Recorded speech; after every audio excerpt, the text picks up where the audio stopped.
reaction. All right, thank you all for coming. Everyone has a wine glass? Yes? Excellent. So, No wine. no wine yet. Yes, that's true. No whining. And there's no wine.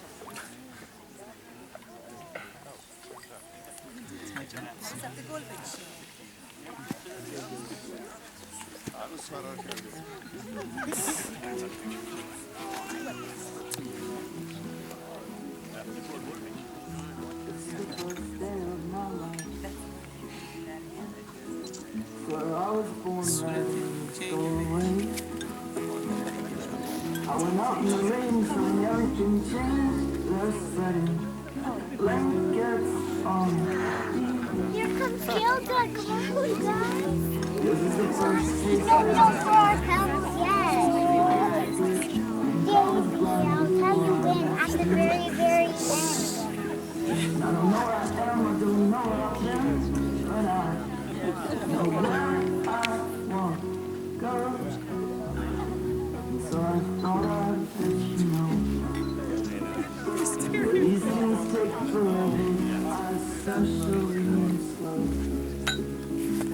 But I realized that I need you, and I wondered if I could come home. Why are we standing? I can't see you. Remember the time we drove all night just to meet and I thought it was strange, you said everything changed, and I felt as if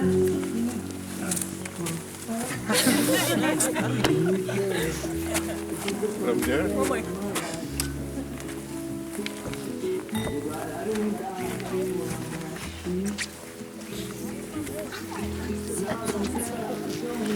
Can I surprise you? Thank you.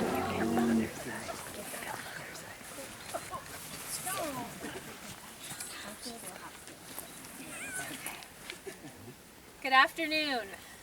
Good afternoon. This is good afternoon. So on behalf of Jacob and Gilda and their families, I welcome you to Acorn Acres, a name we made up to make the property sound more sophisticated. Jake and Gilda are delighted that you have come to share in their joy on this special day. By your presence, you celebrate the love that they have discovered in each other, and you show your support for their decision to commit themselves to a lifelong relationship. Today represents not only the joining of Jake and Gilda in marriage, but also the merging of their families and friends. Jake and Gilda would like to recognize their parents, Shaheen, Mohammed, Jan, and Gordon. They offer their profound gratitude for all the care and support you've provided in their almost 30 years on this planet. Thank you for not giving up on them when they needed you the most, like the crazy night that Jake was convinced that he met Suge Knight at a bowling alley.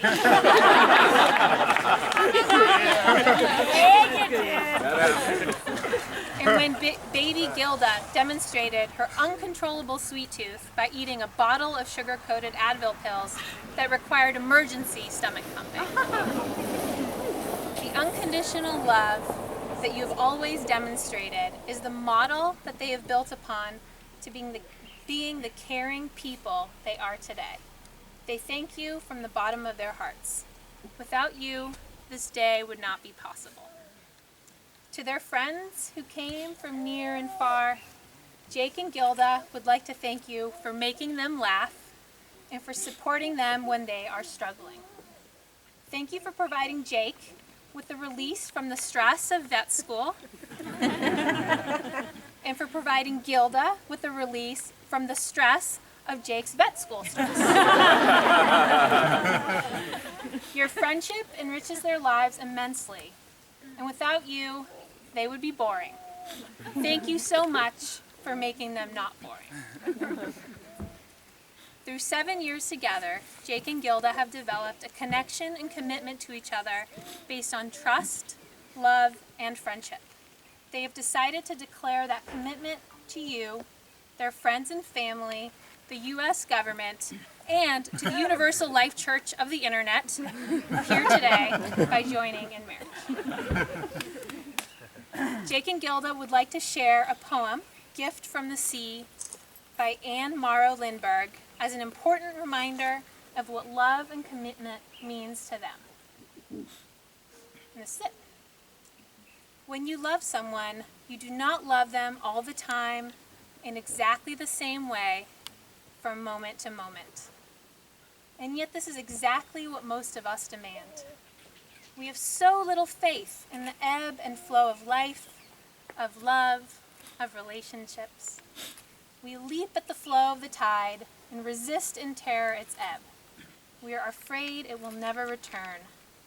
We insist on permanency, on duration, on continuity, when the only continuity possible in life as in love is in growth, in fluidity, in freedom, in the sense that dancers are free, barely touching as they pass, but partners in the same pattern. The only real security is not in owning or possessing, not in demanding or expecting, not in hoping even.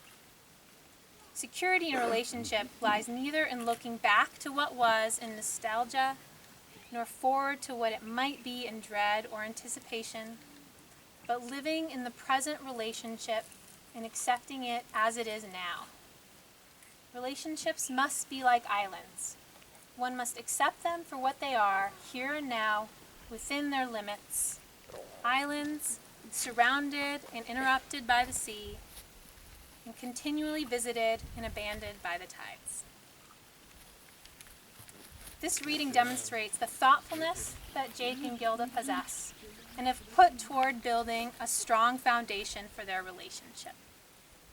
While anyone who knows them can speak to their silly senses of humor, anyone? Their enjoyment of fun, and their deep love they feel and show for each other. They are not bound to the chick flick romanticization of love. There is no happily ever after followed by a fade out after the wedding day. Rather, both know that marriage requires steadfast dedication that surfs the waves of change. I can say from my experience with these two wonderful people that I am honored to have witnessed the way they've already been able to weather the quiet and the difficult times. Gilda and Jake, you are truly a team. I remember returning from a weekend trip where you left your dogs in the house alone with an open doggy door on one of the few weekends where it rains in Davis every year. You remember this? We walked in the door and were met with mud literally everywhere. The carpets, the couches, the bed, kitchen walls. I think there was mud on the ceiling. Wasn't there? She looks very good. Without even communicating. Nation's hiding. Yeah, she knows. Without even communicating, a trip was made to get a shot back from the grocery store, towels were deployed, laundry was started, and soon the house was put back together. I think it ended with a high five. Right? I remember thinking how differently that could have gone, but instead you worked as a team to solve the problem. I've also been struck by your ability to compromise. Jake, your understanding about Gilda's distaste for showering always impresses me. You accept her as the sweaty mess that she is without judgment. This is how I knew you were staying. Gilda, your ability to accept and support Jake's social butterfly nature shows your commitment to his happiness, even when at times you would rather be at home curling up and relaxing. The sacrifices you make for one another, at times prioritizing each other's happiness, shows how deeply committed you are to each other. Lastly, it's amazing the way you have built a relationship that capitalizes on each other's strengths and fills in each other's gaps without judgment. Jake, you do the day-to-day cleaning. Gilda, you do the stuff that Jake doesn't notice, like the mopping, sweeping, right? Gilda, you train the dogs. Jake, you pick up the dog poop and you smother them with love. When one person cooks, the other does the dishes. Gilda, you did the bulk of the wedding planning. Jake went to vet school. So being able to split up life into manageable chunks will be a constant, and your ability to manage thus far demonstrates your continued ability to respond to change. As you embark on the next phase of your relationship, committing to responding as a team with compromise and sacrifice for the rest of your lives, I have only a few suggestions. Be kind to each other regardless of the circumstances. Conflict is inevitable, and stressors come and go with regularity. How you respond to each other and forgive each other is what will matter. Practice humility. Being right is not always worth what it takes to prove that you're right. And lastly, and most importantly, continue being silly. You are both hilarious and nonsensical and make ridiculous faces. Amuse yourselves and others, even when change and hard times make you momentarily forget your humor. All right. As much as today is a celebration of Jake and Gilda's marriage, it is also a commemoration of their love and their journey together. Jake and Gilda invite you to join them in exploring their lives together while participating in one of their favorite activities, wine tasting. They've selected 3 wines from their favorite winery in their favorite wine tasting region, Amador County. Each wine represents a hallmark of their love. They invite you to explore their relationship with them by tasting these wines together, or if you prefer, we will fill your glasses with sparkling cider. So we're going to begin with the Sauvignon Blanc. And raise your hands if you prefer sparkling cider. Otherwise, as you can see, we're collecting the wines and people are going to come around and fill your glasses. Yes.